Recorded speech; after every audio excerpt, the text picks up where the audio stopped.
Hello world! So as you can see, back to these sticks here, because my wife is upstairs in the office saving the world. Literally and metaphorically, this is where I'm at.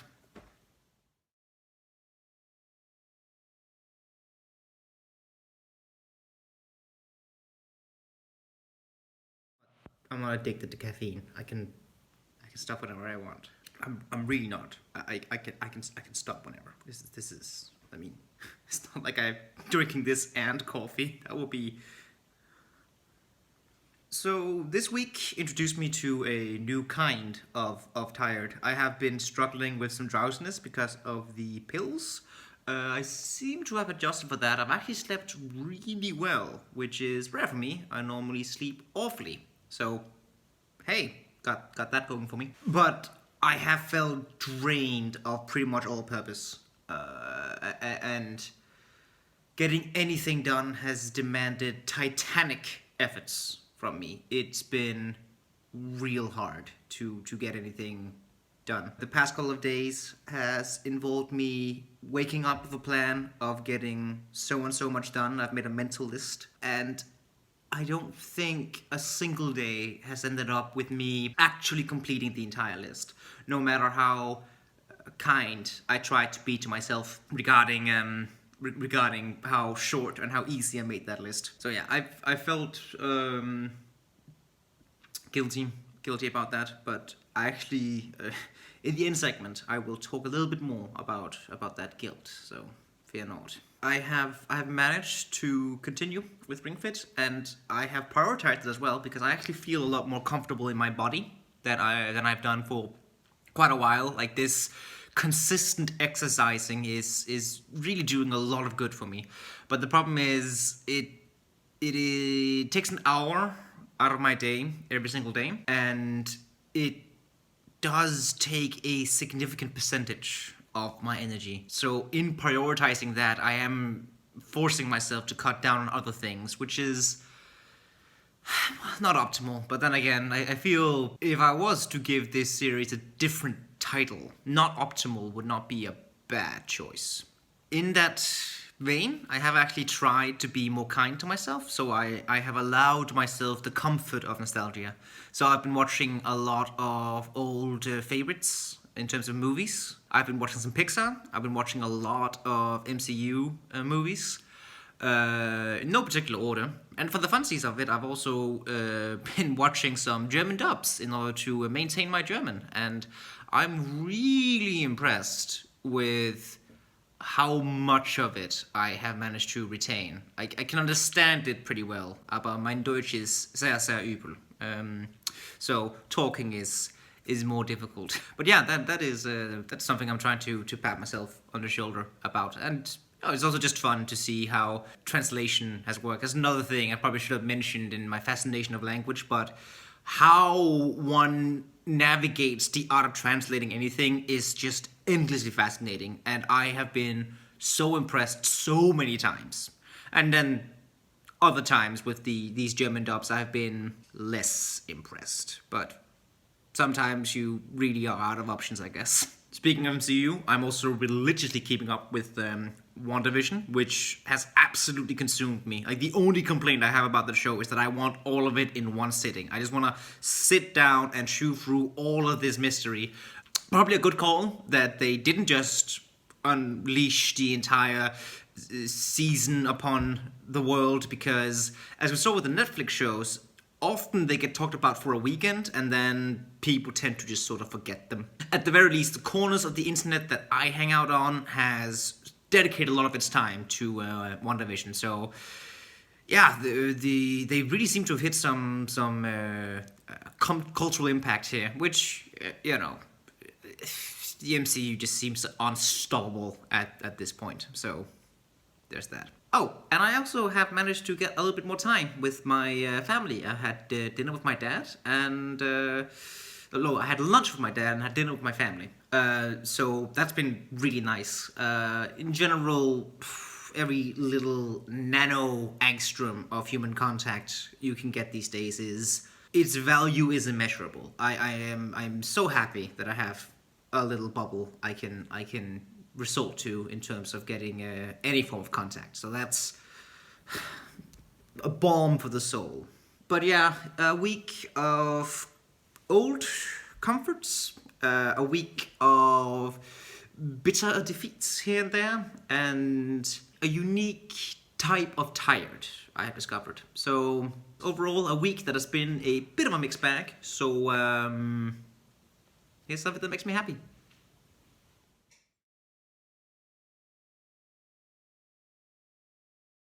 TRoA is a place that I used to frequent before Corona. For a segment about stuff that makes me happy, I really keep stumbling into these reasons to be sad. For the uninitiated, TRoA is short for The Realm of Adventure. Yes, it's an English title, and it's just a clubhouse for nerds, essentially. It's just a clubhouse where nerdy people can do nerdy stuff. It's it's a place for nerds to gather and then partake in whatever nerdy hobby they wish to. So, of course, I came there a lot, and I probably will once this is all over and done with.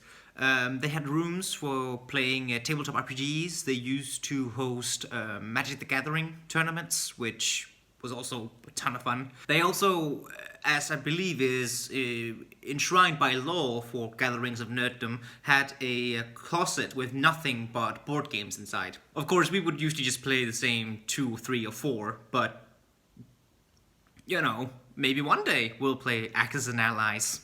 We won't. We definitely won't.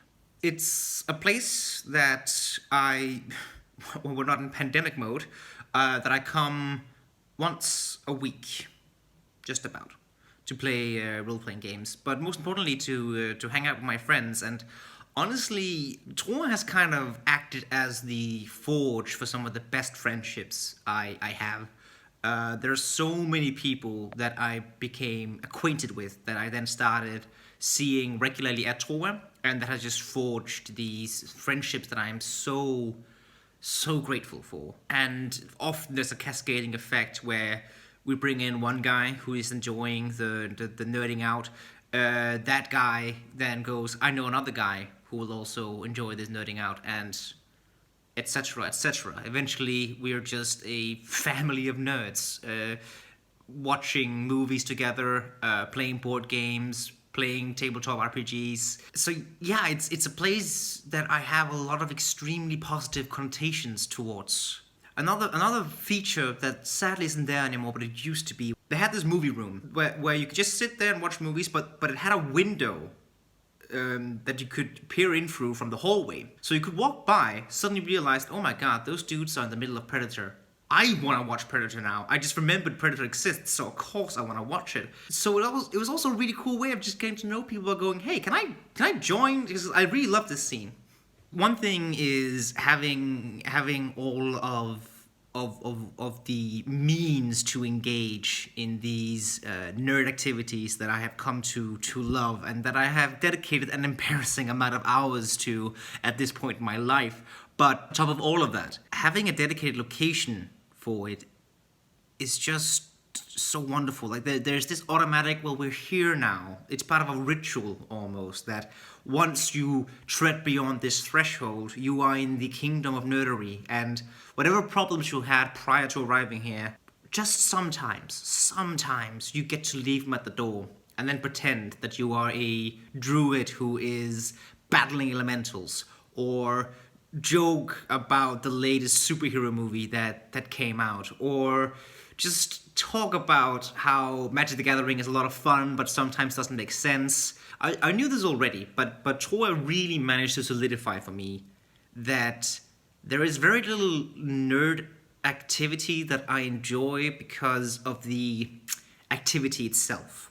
The vast majority of it has to do with the people that I am together with, and I am so grateful that I have been given the privilege of forming awesome friendships over incredibly nerdy activities just across Limfjorden in Nørresundby. Like I have said with so many other things that make me happy, I don't know how long I will stay at TRoA, but no matter what happens in the future, there are so many wonderful memories that have been formed by that place, and there are so many friendships that I cherish that have been formed by that place, that the spirit of TRoA is actually part of my psyche right now. It's part of my own internal story, and it has formed aspects of my life that I am really thankful for. So yes, TRoA is something that makes me happy.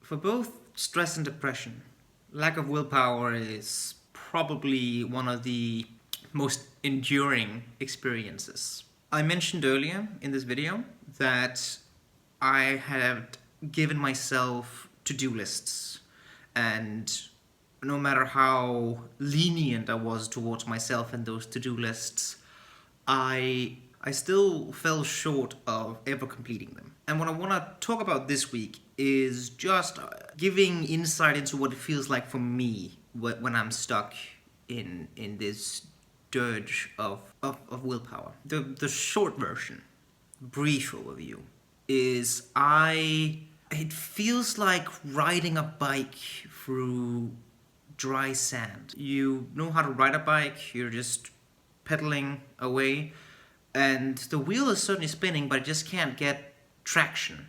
The amount of effort you are putting into stepping on the pedals compared to the amount of distance you travel is so incredibly disproportionate. And what's even harder is people can't see you're biking on sand because they're right next to you biking on concrete. Last time I almost got sick from stress was when I was teaching, and I set my alarm clock so that I woke up an hour before I had to start my morning routine. And I did that because I needed that hour to force myself out of bed. That was the amount of time I needed to get up in time, to be at work on time. Even then, I would often shave off parts of my morning routine because I needed more than that 1 hour. I scheduled my life around how difficult it was for me to do something as simple as getting out of bed. And I'm deeply sympathetic to people who need to live with others who struggle with this. My wife suffers from anxiety, and the benefit comparatively is that anxiety is something that spurs action. It fills her with energy to do something. She suffers in the sense that she needs to sit down but can't because this energy is just jittering inside of her. And I'm in the complete opposite camp. I need to get up, but I got nothing within me to fuel getting up. What's unfortunate there is for her, with how she deals with stress and with how she deals with her own mental issues, it's completely opposite and therefore entirely counterintuitive to how I experience those very same issues. And when she then is tasked with doing more around the house because I can't, it can be all the more frustrating because when she tries to step into my shoes, she only finds more energy than I do. Now, where this gets lucky is that I have an incredibly understanding wife and we're really good at talking about these things, so she understands. But what I think is worth noting here to people watching this who are struggling with this themselves, you might need people to understand that you're not being lazy. You might need yourself to understand that. But it is worth bearing in mind that it is a Herculean feat to gather that understanding. From the outside, there seems to be no difference between someone who is just incredibly lazy and someone who is stressed and or depressed when it comes to why can't these people get out of bed. So of course, that can foster some frustration. What I also experience, and this is where this lack of willpower can really hurt, is I want to do something. I actually have the will to do something, but I lack the power. This past week, I have wanted to just write down in my D&D books, my D&D notebooks, I should say. I've had ideas, I've had things I want to get out of my system, but gathering up the items has been really difficult, and my body has responded very physically to me fighting through this lack of willpower. I have felt my heart rate increase, my breathing get heavy, and I've almost felt a crushing sense of fear at just trying to open my notebook so I can start writing down in it. But it's what I want to do. Like this is like I have the free time. I've given myself the space. This is what I want to do, and even then, I can't do it. I end up staring at my phone, scrolling through TikToks, watching dumb YouTube videos, doom scrolling, I guess, browsing through Reddit, because that is something I have the energy for right now. Just sitting and receiving these things. I don't have the power, even though I have the will, to create. And I really hope I can express how frustrating it is to sit in that feeling. How frustrating it is to sit being stuck with a desire that you, by all counts, should be able to physically engage in, but there's something mentally blocking you. Something in your mind just keeps you from actually doing it. I feel like I'm just watching the times of sand slip through my fingers as I'm trying to amass myself towards doing, if not something productive, at least something I actually want to do, something that creates value for me. What I'm trying to impart for this week is it's very understandable to look at someone struggling with things like this and feel a frustration because it just looks like they're lazy. And B, there is a unique pain in being trapped in that drained state, in that complete void when no willpower can be found. It can feel like there is an energy bustling inside of you that you normally take great joy in, but because it can't escape, it just hurts. It's running inside you, and energy just hits the walls of your mind again and again, causing pain instead. And like I said, for this week, I don't really have anything in the way of advice. I just want to share what this experience feels like. So, as always,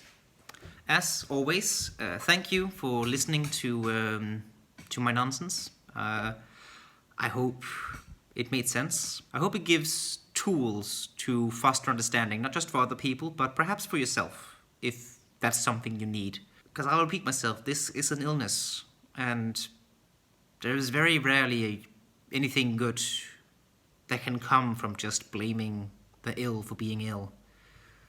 Quite the contrary, that usually makes things worse. And it doesn't matter where that blame comes from.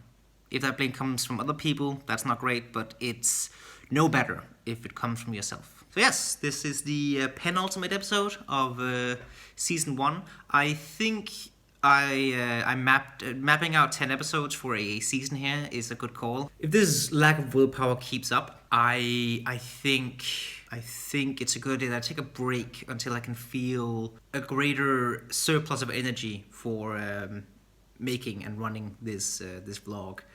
By the time it's said, I look forward to making the next episode, and I hope that those of you who stuck around will stay and listen to it. I think people can figure out what the season finale will be about. We'll see. But anyway, thanks for your time, and I'll see you around, world.